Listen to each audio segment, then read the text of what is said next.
Dear students, आज हम पढ़ेंगे बेलेनोग्लोसस के बारे में, जिसका संघ है हेमिकॉर्डेटा, क्लास है एंट्रोन्यूस्टा और जीनस है बेलेनोग्लोसस। इसकी हैबिट एंड हैबिटेट, इसको एकॉर्न और टंग वर्म भी कहते हैं, यानी भालाकृमि या जिह्वाकृमि भी कहते हैं। यह बिलकारी जंतु है जो कि समुद्र में उथले जल में रहता है।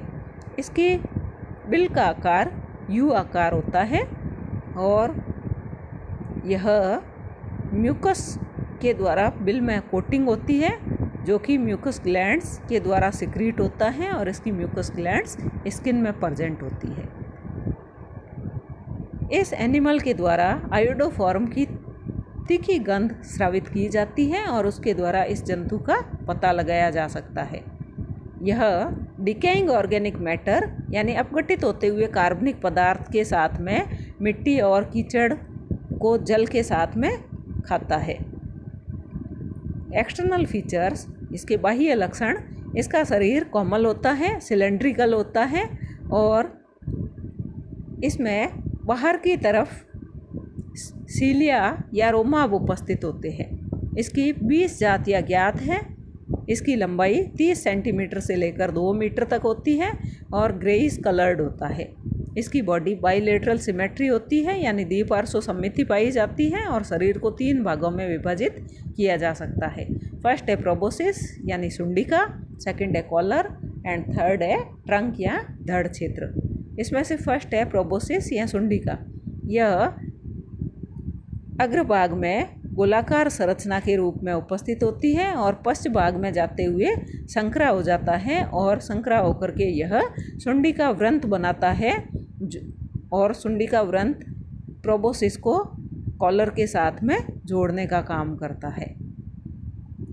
इसके आधारी भाग पर, इसके पृष्ठ सतह के आधारी भाग पर प्रोबोसिस पोर उपस्थित होता है, जिसकी सहायता से प्रोबोसिस सीलोम बाहर की तरफ खुलती है, सुंडिका गुहा बाहर की तरफ खुलती है। सेकंड है कॉलर। यह चौड़ा बैंड के आकार की या पट्टेनुमा संरचना होती है और प्रोबोसिस स्टॉक और कॉलर के मध्य अधर सतह पर मुख्य स्थित होता है। इसकी पृष्ठ सतह पर 2 कॉलर पोर्स उपस्थित होते हैं, जिनकी सहायता से कॉलर सीलोम बाहर की तरफ खुलती है। प्रोबोसिस और कॉलर दोनों पेशीय अंग होते हैं और यह इसको बिल खोदने में मदद करते हैं। जैसा कि डायग्राम में बताया गया है, इसके बिल का आकार यू आकार होता है। इसमें मेन ओपनिंग दिखाई गई है, इसके साथ साथ इसमें एसेसरी ओपनिंग भी उपस्थित होती है और जब यह जंतु इसके अंदर रहता है तो एक पार्ट पर इसके एनस उपस्थित होता है और इसके द्वारा गोलिकाओं के रूप में अपशिष्ट पदार्थ स्रावित किया जाता है, जो कि इसके बिल की दूसरी सतह पर उपस्थित होता है, जिसको कास्टिंग कहते हैं। बॉडी का थर्ड पार्ट है ट्रंक। यह शरीर का सबसे लंबा भाग होता है और इसमें ऊपरी सतह पर रिंग्स या वलय उपस्थित होते हैं। इसमें एक मध्य पृष्ठ और एक मध्य अधर फरो या खांच उपस्थित होती है। ट्रंक वाले रीजन को 3 भागों में विभाजित किया जा सकता है। फर्स्ट है ब्रैंकियोजेनाइटल रीजन या गिल जनन प्रदेश, सेकंड है हिपेटिक रीजन या यकृत प्रदेश और थर्ड है पोस्ट हिपेटिक और एब्डोमिनल रीजन यानी उदरीय क्षेत्र। फर्स्ट है ब्रैंकियोजेनाइटल रीजन। इसमें स्मॉल गिल पोर्स उपस्थित होते हैं, जिनको रेस्पिरेटरी पोर्स भी कहते हैं, श्वसनीय छिद्र भी कहते हैं। ये 2 कतारों में व्यवस्थित होते हैं। गिल पोर्स जो कि कम गहरी खांच के अंदर उपस्थित होते हैं, जिसको ब्रैंकियल ग्रूव कहते हैं। दोनों तरफ जेनाइटल विंग्स या जनन पंख उपस्थित होते हैं। सेकंड है हिपेटिक रीजन।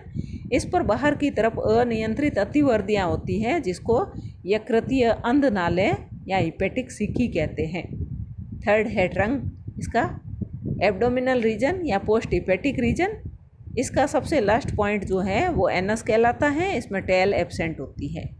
नेक्स्ट है बॉडी वॉल या देह भित्ति।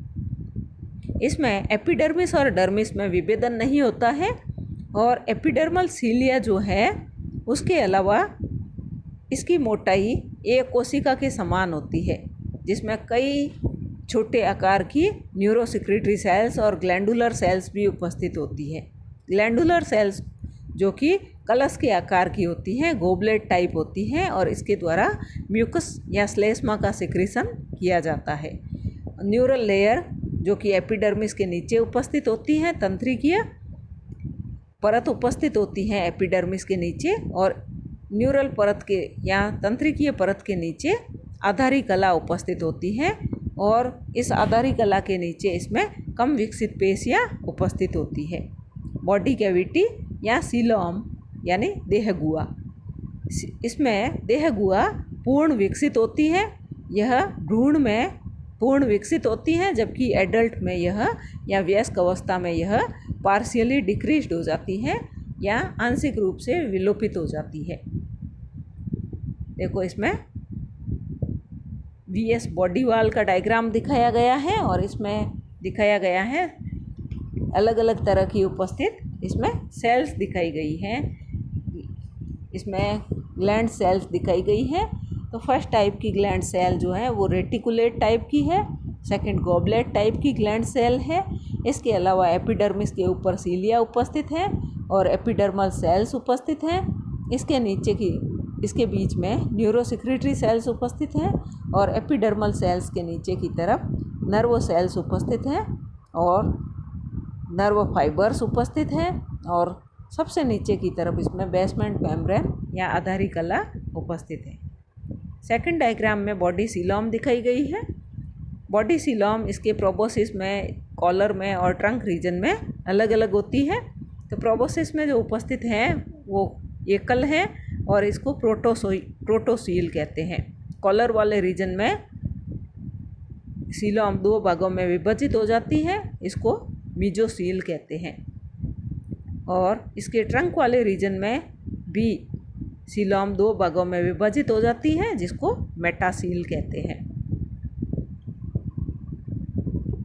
तो इसके सीलोम, शरीर के तीनों भागों में सीलोम अलग अलग पाई जाती है, जैसा कि इसमें चित्र में हमने देखा था अभी। प्रोबोसिस या सुंडिका में जो सीलोम पाई जाती है उसको प्रोटोसील कहते हैं। इसके कॉलर वाले भाग में सीलोम जो पाई जाती है उसको मीजोसील कहते हैं और ट्रंक वाले रीजन में जो सीलोम पाई जाती है उसको मेटासील कहते हैं। इसके सीलोम में संयोजी उत्तक और पेशीय तंतु पाए जाते हैं। फर्स्ट है प्रोबोसिस सीलोम, सुंडिका देहगुआ। यह अनपेयर्ड होती है यानी एकल होती है और संयोजी उत्तकों और पेशीय तंतुओं से भरी हुई होती है। इसमें पश्च भाग से कई सारे अंग उत्पन्न होते हैं और इन अंगों को बेसल ऑर्गन्स या ऑर्गन ऑफ सेंट्रल कॉम्प्लेक्स कहते हैं। तो इन आधारी अंगों में मुख्य रूप से buccal diverticulum, central sinus, heart vesicle और ग्लोमेरुलस उपस्थित होते हैं और ये सब मिलकर के बेसल ऑर्गन का निर्माण करते हैं। इसकी प्रोबोसिस में समुद्री जल भरा हुआ होता है और यह मध्य पृष्ठ छिद्र की सहायता से बाहर खुलती है। सेकंड है कॉलर सीलोम, इसमें दो भुजाएं पाई जाती हैं और दोनों कैविटीज जो है वो कॉलर के मार्जिन पर या सतह पर उपस्थित होती है और ये दोनों भुजाएं अधर और पृष्ठ संयोजनी के द्वारा अलग होती हैं और ये दोनों जो सीलोम की भुजाएं हैं यह प्रथम गिल आशय में सीलियल डक्ट के द्वारा या रोमाबी नलिका के द्वारा खुलती है और इसमें समुद्री जल भरा हुआ होता है। थर्ड है ट्रंक सीलोम, यह भी पेयर्ड होती है और इसकी दोनों कैविटीज़ संयोजनी के द्वारा पृथक होती है। यह बाहर की तरफ नहीं खुलती है। इसमें सीलोमिक फ्लूइड भरा हुआ होता है और अमीबीय कोशिकाएं उपस्थित होती है। नेक्स्ट है स्केलेटन या कंकाल।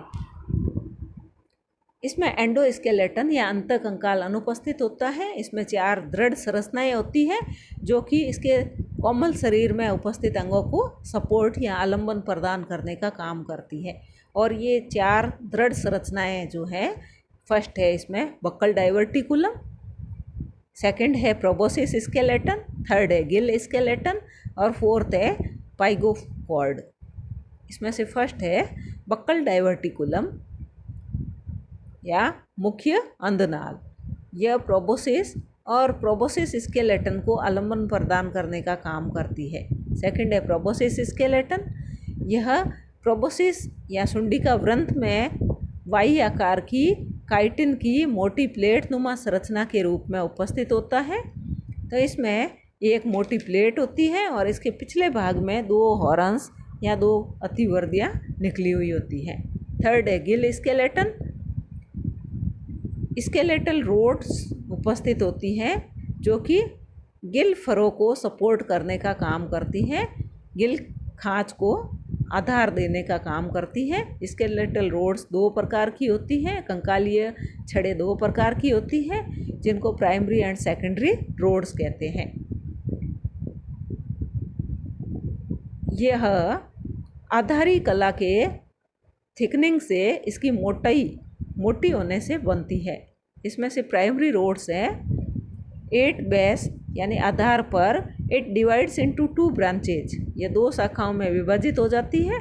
और in middle part of gill furrow, gill खांच के मध्य भाग में यह दो शाखाओं में विभाजित हो जाती है। सेकेंडरी रोड्स है ये नॉट ब्रांच्ड यानी विभाजित नहीं होती है, situated between both arms of gill furrow, जो गिल खांच है उनकी दोनों भुजाओं के बीच में स्थित होती हैं, यू आकार की होती है। और सम ट्रांसफर्स रोड्स सिनेप्टिक्यूल आल्सो प्रेजेंट, कुछ अनुप्रस्थ छड़ें भी उपस्थित होती हैं जिनको सिनेप्टिक्यूल्स कहते हैं। और फोर्थ है स्केलेटल रोड जिसको कहते हैं पाइगोकॉर्ड। यह रोड लाइक स्ट्रक्चर होती है जो कि इसकी अधर सतह, आंत्र की अधर सतह पर फैली हुई रहती है। थैंक्स।